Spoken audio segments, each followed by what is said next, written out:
오늘 우리에게 주시는 하나님의 말씀은 요한복음 9장 13절부터 17절까지의 말씀입니다. 요한복음 9장 13절부터 17절까지의 말씀입니다.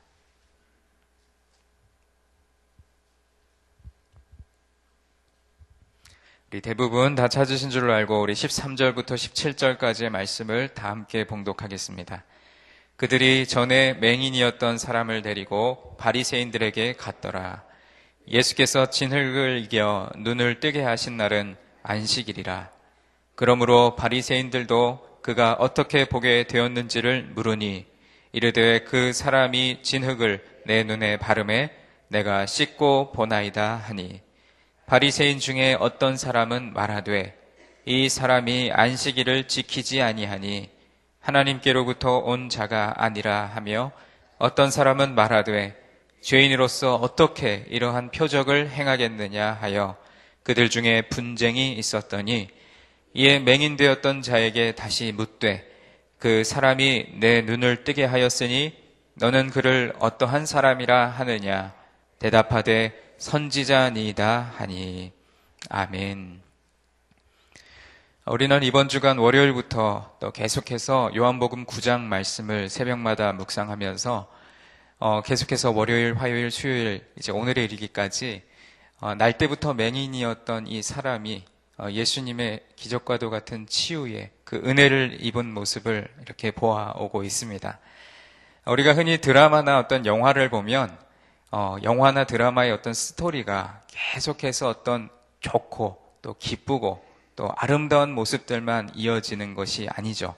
만약에 어떤 드라마가 계속해서 그 어떤 가정의 모습을 그리면서 좋은 모습 또 화목한 모습만 그린다면 그 드라마를 시청하는 모든 시청자들은 금세 지루함을 느끼게 될 것입니다. 그래서 요즘에 드라마를 쓰는 극 작가들은 항상 그 흔히 우리가 소위 말하는 어떤 막장 드라마라고 표현하는 것처럼 위기의 순간, 갈등의 순간, 계속해서 그 우여곡절을 넘어서면서 드라마의 그 모든 스토리가 긴장을 늦출 수 없게, 그래서 관심을 가지고 다음 회를 기다릴 수밖에 없게 만드는 그런 요소들이 영화나 드라마에 많이 등장하죠.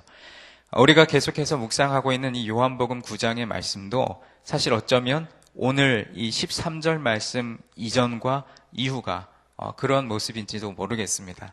1절부터 12절까지의 말씀을 보면 우리가 이미 보아왔지만, 이 날 때부터 맹인이었던 이 사람이 예수님을 만나고, 그리고 예수님이 그 땅에 침을 뱉어서 그 진흙을 이겨서 눈에 바르고 실로암 못에 가서 씻으라 하였더니 그 맹인이었던 이 사람이 밝게 되는, 그러니까 눈이 띄어지게 되는 그런 기적과도 같은 은혜를 경험합니다. 여기까지는 어떤 웅장한 배경음악이 쫙 깔리면서 예수님의 치유 행위와 또 그 치유의 은혜를 입은 이 맹인의 그 기뻐하는 모습과 이런 것들이 쫙 멋지게 그려졌다면, 그 멋진 모습, 그 아름다운 광경에 어떤 찬물을 확 끼얹는 것 같은 그 장면이 오늘 우리가 읽은 13절부터 17절까지 말씀에 나옵니다. 그것은 왜냐하면 그 당시에 날 때부터 맹인이었던 이 거린, 계속해서 구걸하며 살았던, 그래서 삶이 어쩌면 너무나도 고단했던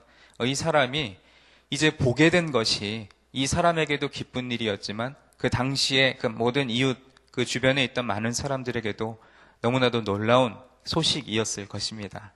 그런데 그것을 축하해주고 기뻐해줘도 모자랄 판에 이 사람들이 이 눈을 뜨게 된 이 맹인을 누구에게 데려가냐면, 오늘 말씀 13절에 그들이 전에 맹인이었던 이 사람을 데리고 바리새인들에게 갔더라 라고 말씀하고 있습니다. 우리가 성경을 통해서 알고 있듯이 이 바리새인이라고 하는 이 사람들에 대한 인식이 좋지만은 않지요. 당시에는 이들이 그 당시의 지도자들이었지만 이들은 율법을 너무나도 지나치게 강조하고 또 그 잣대를 가지고 그 시대를 살아갔기 때문에 예수님과 반대되는, 배척되는 그런 모습들을 많이 성경에서 이야기하고 있습니다. 오늘 본문은 이웃 사람들과 맹인이었던 것을 잘 아는 사람들이 바리새인들에게 그를 데려가는 장면으로 시작됩니다. 그 이유는, 그들이 바리새인들에게 그를 데리고 갔던 이유는 그 치유 행위가 있었던 그날이 바로 오늘 14절 말씀에 나오는 것처럼 예수께서 진흙을 이겨 눈을 뜨게 하신 그날이 바로 안식일이었기 때문입니다. 그런데 여러분들이 성경에 대한 조그만 지식만 있더라도 이 안식일을 범한 일에 대한 여러 가지 판단과 또 이런 것들을 바리새인들에게 데려갈 것이 아니라 원래는 대제사장 앞에 데려갔어야 했습니다. 그 권한이 대제사장들에게 있었기 때문이죠. 그런데 이 바리새인들은 율법을 연구하고 해석하는 사람들이었는데 아마도 이 사람들은 이 바리새인들에게 먼저 그 판단을 구하려고 했던 것 같습니다. 왜냐하면 당시에 어떤 응급 환자를 빼놓고는 감히 안식일에 어떤 치료 행위를 하는 전례가 없었기 때문입니다. 이 예수님께서 맹인을 치료해준 그날이 바로 마침 안식일이었다는 사실은 바리새인들에게는 도전과도 같은 일이었고 또 예수님께서도 그것을 모를 리가 없으셨습니다. 그러나 주님께서는 안식일에 이런 일을 하셨습니다. 안식일이었기 때문에 성전으로 가셨고 또 거기서 사람들에게 하나님의 말씀에 대해서 가르치셨으며 거기서 사람들에게 자비와 은혜를 베푸셨습니다. 이 나면서부터 맹인이 된 원인에 대해서 제자들의 잘못된 시각을 주님께서 잡아주셨습니다. 주님으로부터 귀한 은혜를 입은 이 맹인이 이제 눈을 뜨게 되었습니다. 그리고 사람들에게 수많은 질문 공세를 받았습니다. 도대체 어떻게 고쳐졌냐는 것입니다. 태어날 때부터 맹인이었는데 도대체 어떻게 고침을 받았느냐는 것이죠. 이미 이웃 사람뿐만 아니라 그 지방의 모든 거민들도 그가 날 때부터 맹인이었고 또 구걸하면서 인생을 연명했다는 것을 알았기 때문에 더욱더 놀라운 일이 아닐 수 없었습니다.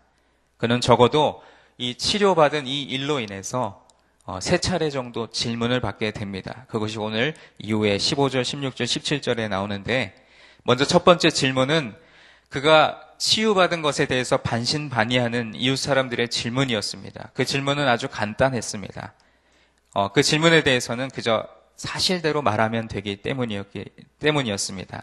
문제는 너가 어떻게 낳게 되었느냐라고 하는 그 첫 번째 질문에서 그들의 질문이 끝나지 않았다는 점입니다. 15절 말씀을 보면 그러므로 바리새인들도 그가 어떻게 보게 되었는지를 물으니 이르되 그 사람이 진흙을 내 눈에 바르매 내가 씻고 보나이다 하니. 이것이 두 번째 질문이었습니다.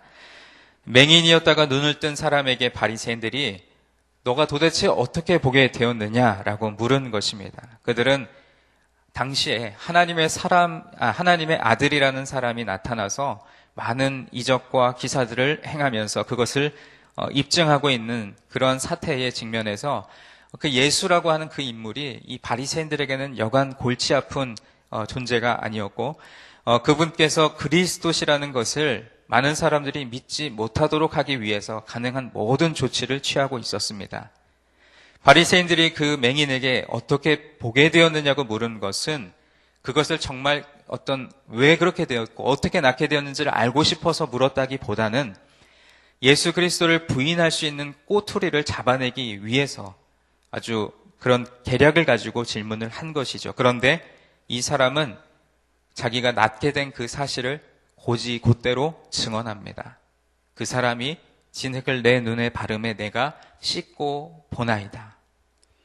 이 용감한 사람의 증언에 의해서 예수 그리스도께서 기적을 행하셨다는 사실이 또 한 번 입증된 것입니다. 날 때부터 맹인이었던 이 사람의 눈에 침을 이긴 진흙을 발라주고 물로 씻게 하여 눈을 뜨게 해줄 만한 기적이라면 이것은 분명 하나님께로부터 온 사람이 아니면 할 수 없는 기적이다 라는 것들이 많은 사람들 앞에 증명된 것입니다. 그러나 여기 끌려와 있는 이 맹인은 그 사람은 하나님께로부터 온 사람이라고 증언하지 않았습니다. 그는 자기 눈을 고쳐주신 분이 예수 그리스도시라던가 하늘에서 온 사람이라던가 하는 이야기는 단 한마디도 하지 않았습니다. 다만 자기 자신에게 일어났던 그 일만을 그대로 사실대로 이야기할 뿐입니다. 오늘 본문 16절 말씀을 함께 보겠습니다. 바리새인 중에 어떤 사람은 말하되 이 사람이 안식일을 지키지 아니하니 하나님께로부터 온 자가 아니라 하며 어떤 사람은 말하되 죄인으로서 어떻게 이러한 표적을 행하겠느냐 하여 그들 중에 분쟁이 있었더니. 이 바리새인들의 계략에 뭔가 문제가 생긴 것입니다. 오늘 말씀에 나오는 것과 같이 바리새인 중에 어떤 사람들은 그리스도의 표적, 그 기적을 인정하게 되었기 때문입니다. 이에 바리새인들 사이에 분쟁이 일어나고 내분이 일어납니다. 그를 침문하고 있던 바리새인들이 제풀에 그 사람은 하나님께로부터 온 사람이 아니다라고 단정을 지어버립니다. 그리고 이 증인에 의하여서 이미 기적이 입증된 마당이니 어떤 무언가 트집을 잡을 만한 꼬투리를 또 찾아내야 했습니다. 그런데 마침 주님께서 기적을 행하신 그날이 바로 안식일이었기 때문에 꼬투리를 잡는 데에는 이것보다 적절한 것이 그들에게는 없었습니다. 그래서 주님께서 하나님께로부터 온 사람이 아니라고 자신들이 그 주장하는 이유가 다른 것보다 안식일을 안 지켰기 때문이다 라고 꼬투리를 잡은 것입니다. 이것이 얼마나 궁색한 억지였는지 그들 사이에서조차 이견이 생겨서 분열이 일어나는 것을 보면 알 수 있습니다. 어떤 사람들이 말하기를 아니 죄인인 사람이 어떻게 그런 기적을 행할 수 있겠냐. 그리하여 그들 가운데 분열이 일어나고 분쟁이 생기게 되는 것입니다. 여기에 나오는 이 분열은 요한복음 7장에서도 이미 등장했었습니다. 요한복음 7장 41절로 43절 말씀을 보시면 다른 사람들은 말하기를 이 사람은 그리스도라고 하나 또 어떤 사람들은 말하기를 그리스도가 갈릴리에서 나올 수 있느냐. 성경의 그리스도는 다윗의 씨에서 나오며 또 다윗이 살던 베들레헴 마을에서 나온다고 말하지 아니하였느냐 하더라. 그러므로 그로 인하여 무리 가운데 분열이 생기니라. 이미 7장에서 한번 분열이 있었고요. 또 9절에서 또 한번 분열을 겪게 되는 것입니다. 그럼에도 불구하고 이 바리새인은 또 한번 질문을 던집니다. 17절 말씀입니다. 이에 맹인되었던 자에게 다시 묻되 그 사람이 내 눈을 뜨게 하였으니 너는 그를 어떠한 사람이라 하느냐. 대답하되 선지자니이다 하니. 이 정도 되면 질문이 아니라 거의 취조 수준의 물음이죠. 예수가 어떤 사람이냐고 물은 것입니다. 마치 불법적인 의료 행위를 했으므로 너도 똑같은 불법자다라고 말하는 것과 같은 것입니다. 자격이 없는 사람에게 치료받았으니 그 행위는 가짜라고 우기는 것이죠. 맹인이었던 이 사람은 눈이 뜬 대신에 이제 많은 심한 박해를 받았습니다. 하지만 이 맹인은 흔들림 없이 자신이 경험했던 그 진실만을 말했습니다. 거기에 자신에게 유리하게 어떤 설명도 덧붙이지 않았고 어떤 선입견도 없이 그저 사실 그대로만 전했습니다. 그는 예수라는 말을 분명히 말했습니다. 그것은 바리새인들이 원하는 답변이 아니었습니다. 그럼에도 불구하고 그가 그러한 압박과 또 핍박에도 굴하지 않고 그렇게 담대하게 말할 수 있었던 것은 자신을 구원해주고 자신을 치료해준 그 사람이 바로 예수님이었기 때문입니다. 그는 영적인 눈도 띄어지게 된 것입니다. 가장 축복받은 사람이었습니다.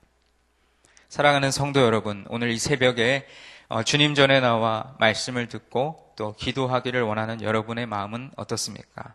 여러분 모두가 주님을 처음 만났던 그때의 감격과 또 내가 어려움 중에 하나님 앞에 부르짖었을 때 하나님께서 우리의 기도를 들으시고 응답하셨던 그 은혜와 또 어쩌면 기적과도 같은 그러한 기도의 응답을 경험한 일들이 여러분에게 있으실 것입니다. 그때에 너가 누구로 인하여 그 은혜를 입었느냐라고 누군가 묻는다면 여러분 자신 있게 예수님 때문입니다. 예수 그리스도 덕분입니다. 라고 담대히 말할 수 있는 믿음 있는 그리스도인들이 다 되어야 할 줄로 믿습니다.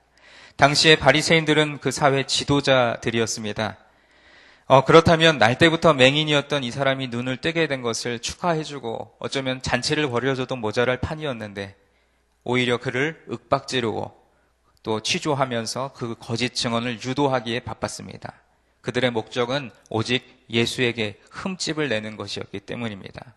그대로 말해도 듣지 않습니다. 그대로 보여줘도 믿지 않는 이들이야말로 진정한 맹인이었습니다.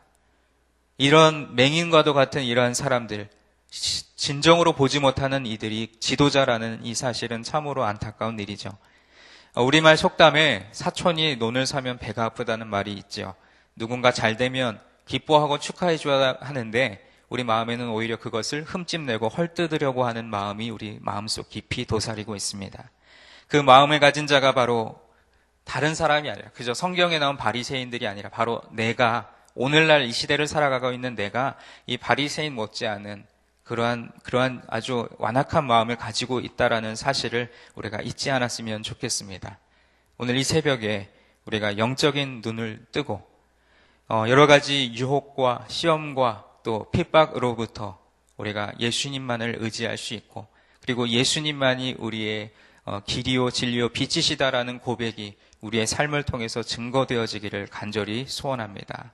오늘 마지막 17절 마지막 말씀에 그 예수를 너는 어떻게 보느냐, 그가 누구라고 생각하느냐 했을 때 이는 당당하게 그는 선지자니라 라고 이야기했던 이 대단한 이 증언은 너무나도 귀한 고백입니다.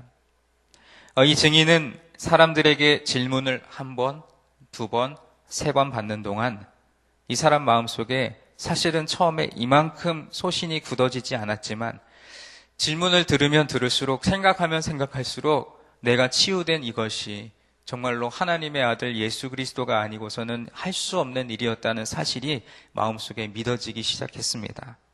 그가 처음에는 이웃 사람들에게 증언할 때 예수라는 사람이 그랬다라고 그분을 지칭했습니다. 그런데 이제 이웃 사람들과는 비교도 안 된 만큼 아주 신랄한 신문자들인 바리새인들 앞에 끌려 나오자 이의 증언은 그저 그 예수라는 어떤 사람이 나를 치료해 줬습니다라고 했던 그 고백이 그는 선지자입니다 라는 확고한 대답으로 바뀌게 된 것입니다. 예수 그리스도께서는 이 바리새인들과 제사장들이 후일에 자신을 체포해 오도록 파견한 경비병들을 물리치고 되돌려 보낸 후에 마지막에 요한복음 7장 37절부터 38절의 말씀에 보면 이렇게 말씀하십니다. 누구든지 목마르거든 내게로 와서 마시라. 나를 믿는 자는 성경이 말씀한 것과 같이 그의 배에서 생수의 강들이 흐르리라 라고 외쳤습니다. 이런 주님의 설교를 말씀을 듣던 무리들 가운데 많은 사람들이 참으로 이 사람은 선지자구나 라고 고백했던 장면을 우리가 이미 요한복음 7장에서 살펴보았습니다. 여러분에게 예수님은 어떠한 분이십니까? 여러분에게 예수님은 그저 성경에 나오는 어떤 위인 중에 한 사람? 그냥 성경에 나오는 좋은 사람? 그것으로만 그치지 않으십니까? 예수님이 여러분의 삶에 적극적으로 개입하시고 예수님이 여러분의 기도에 귀 기울이시는 선하신 주님이심을 이 시간 우리 마음속에 더 확신 있게 품는 시간이 되었으면 좋겠습니다. 그래서 오늘 이 새벽에 우리가 주님 앞에 가지고 나온 구체적인 여러 가지 기도의 제목들 한 가지 한 가지 주님 앞에 아뢰을 때마다 그래 사랑하는 딸아 사랑하는 아들아 내가 너의 필요를 알고 나의 섭리와 또 나의 계획 안에서 그 기도에 응답하기를 원하노라 라고 말씀하시는 하나님의 그 온유한 음성이 오늘 이 맹인을 치료하시고 또 그 맹인으로 하여금 예수님이 참 하나님의 아들이시고 예수님이 그리스도시며 예수님이 선지자이십니다라고 확신 있는 고백으로 나타난 것처럼 저와 여러분의 삶에도 그 주님에 대한 고백이 더 깊어지고 확신이 있어지는 오늘 이 새벽이 되기를 주님의 이름으로 간절히 축원드립니다. 기도하겠습니다. 하나님 아버지, 오늘도 우리를 이 새벽 예배의 자리로 부르신 하나님의 은혜를 찬양합니다. 늘 주님이 우리와 동행하신다는 사실을 믿으면서도 때로는 믿음 없는 자처럼 행했던 우리의 연약함을 오늘 이 말씀 속에 나오는 맹인의 모습을 반면교사 삼고 또 그 모습을 통하여 우리의 모습을 비춰보게 하심을 감사드립니다. 하나님, 우리가 믿는다고 하면서도 누군가 그 믿음에 대한 증거를 또 물어보고 또 믿음에 대한 이유를 묻는 자들에게 분명하고 확신 있게 이야기하지 못했던 우리의 연약함을 주님 앞에 고백합니다. 오늘 이 새벽에 우리 마음에 확신 있는 믿음, 그래서 주님이 진정 하나님의 아들이시고 또 우리의 길과 또 우리의 진리가 되시고 또 우리의 빛이 되어 주신다라고 하는 믿음의 고백이 더 깊어지는 이 새벽 되게 하여 주시옵소서. 이어서 여러 가지 구체적인 기도의 제목을 주님 앞에 아뢰을 때 하나님께서 반드시 이 기도에 응답하실 뿐만 아니라 우리를 늘 선한 길로 인도하신다라고 하는 믿음이 더 깊어지는 시간 되게 하여 주시옵소서. 우리의 기도를 들으시는 주님께 모든 감사와 영광을 올려드리며 예수님의 이름으로 기도드립니다. 아멘. 오늘은 선교에 대한 공동기도문을 저와 여러분이 교독하며 기도하겠습니다. 모든 민족과 나라에 십자가의 복음을 전하도록 온 세계에 12개의 선교센터를 세우게 하옵소서.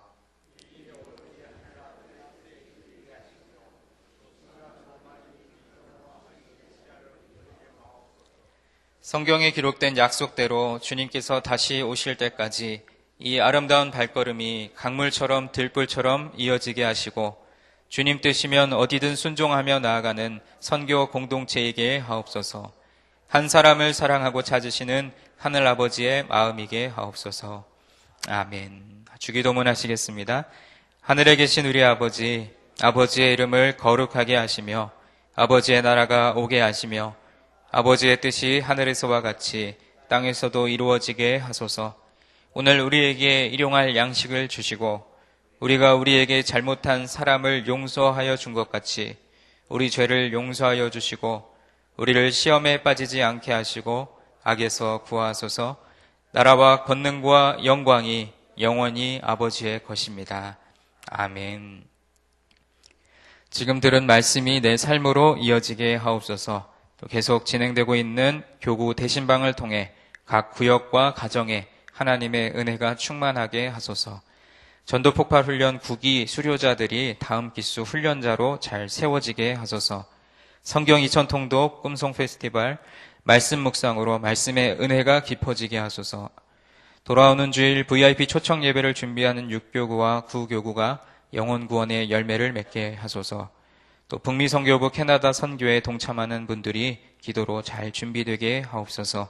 또 그 외에 여러분 각자가 가지고 나오신 기도의 제목 자유롭게 하시다가 삶의 자리로 나아가겠습니다. 기도하겠습니다. 하나님 아버지 감사합니다. 오늘도 이 새벽 주님 전에 가운데 우리의 발걸음을 인도해 주시고 하나님의 말씀 듣게 하시고 여러 가지 기도의 제목 주님 앞에 하게 하신 하나님의 은혜를 찬양합니다. 오늘도 우리에게 말씀하여 주신 것 우리 마음에 품으며